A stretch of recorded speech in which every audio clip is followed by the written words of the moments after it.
underway following reports of an increase in cases.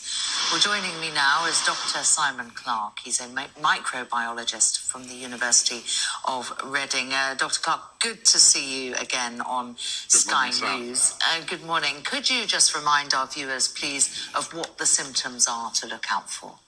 So initially, the symptoms that people need to look out for are perhaps tiredness, nausea, the sort of things that are fairly common when you pick up an infection. Within the next several hours of starting to develop a disease, somebody will probably get a rash. They may have flushed cheeks, a swollen tongue. Really, the only way, though, of being sure that somebody has got group A strep infection is to take a swab from the back of their throat and to culture it in the laboratory. So these initial signals, while they're a good indicator, they're not proof, and people should see their doctors.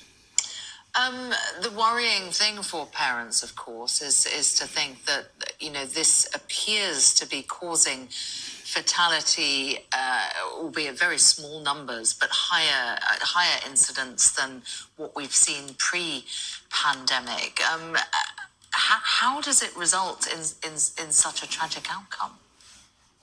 Well, I think really there is every chance, it's not been proven, that because children were not mixing during the pandemic, were not mixing as much as they had been previously, that means that they weren't able to generate an immunity to these sorts of bacterial infections, which are common.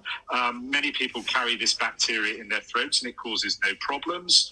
So what you end up with is a situation where there is less community immunity to infection and more transmission, and therefore the bacteria is more able to find people who are going to be susceptible to it. That's why you end up in the situation, perhaps, that we have. I should emphasize, though, it's a reasonable hypothesis, but it hasn't been proven.